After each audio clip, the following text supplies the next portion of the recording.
అందరి సహకారంతో ఆర్టీసీని అభివృద్ధి పదంలో నడిపిస్తాం. బీజేపీ జాతీయ కిసాన్ మోర్చా ఉపాధ్యక్షులు సన్నపురెడ్డి సురేష్ రెడ్డి, నెల్లూరు. మంగళవారం నగరంలోని రామమూర్తి నగర్లో ఉన్న బీజేపీ జిల్లా కేంద్ర కార్యాలయంలో RTC zonal chairman Sannapureddy Suresh Reddy విలేకరుల సమావేశం నిర్వహించారు. ఈ సందర్భంగా ఆయన మాట్లాడుతూ, ఇవాళ ఆర్టీసీ అనేటువంటిది చాలా ప్రజలతో కూడినటువంటి సంస్థది. నాకు ఇచ్చినటువంటిది ఈ యొక్క జోనల్ చైర్మన్ కానివ్వండి, ఆంధ్రప్రదేశ్ ఈ యొక్క ఆర్టీసీ బోర్డులో మేము బోర్డు డైరెక్టర్స్గా ఉంటాం రండి. కాబట్టి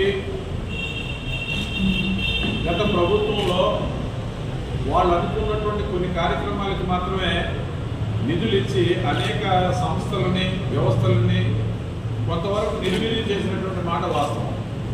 ముఖ్యంగా ప్రధానంగా ఈ ఆర్టీసీకి సంబంధించినటువంటి బస్సులు ఆ గుంటలు, యువతుల రోడ్లలో ప్రయాణించి అది చాలా వరకు డ్యామేజ్ కావడం జరిగింది.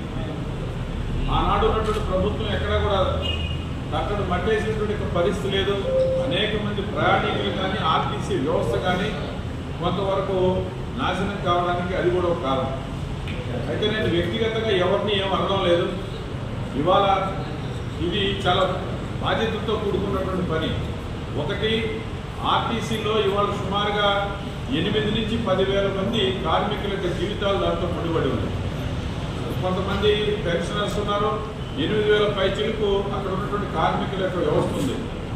వాళ్ళ యొక్క అభివృద్ధి, వాళ్ళకు సంబంధించిన సంక్షేమం, వాళ్ళ గురించి కూడా పట్టించుకున్నారు ఒకవైపు. రెండోది, లక్షలాది మంది ప్రయాణికులకు మెరుగైనటువంటి అక్కడ కనీస వసతులు కల్పించాల్సినటువంటి బాధ్యత మా మీద ఉంది. మూడోది, సుదూర ప్రాంతాలకి ఇవాళ ఆర్టీసీ బస్సులు లేనటువంటి పరిస్థితులు కూడా ఉన్నాయి.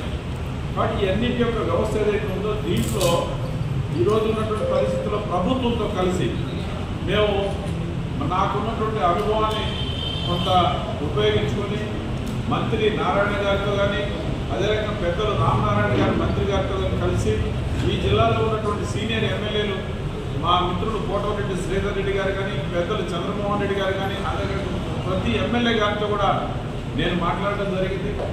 రాష్ట్రంలో మా బోర్డు చైర్మన్ కొనకల్ల నారాయణ గారు వారు సీనియర్ రాజకీయవేత్త, వారితో కూడా నిన్నటి రోజు నేను కలిసి మాట్లాడడం జరిగింది. అదే రకంగా ఇవాళ అన్ని జిల్లాలకు సంబంధించి 3 జిల్లాల్లో ఉన్నటువంటి శాసనసభ్యులు అందరితో కూడా కలిసి ఈ యొక్క అభివృద్ధిలో ఆర్టీసీకి కావాల్సినటువంటి ఈ యొక్క కొత్త బస్సుల యొక్క వేయడం విషయంలో కానీ, అదే రకంగా సౌకర్యాలు మెరుగుపరిచే విషయంలో కానీ మన యొక్క ఎంపీ గారు ప్రభాకర్ రెడ్డి గారు కొన్ని నూతనమైనటువంటి ఆలోచనలు కూడా వారు నాకు చెప్పడం జరిగింది.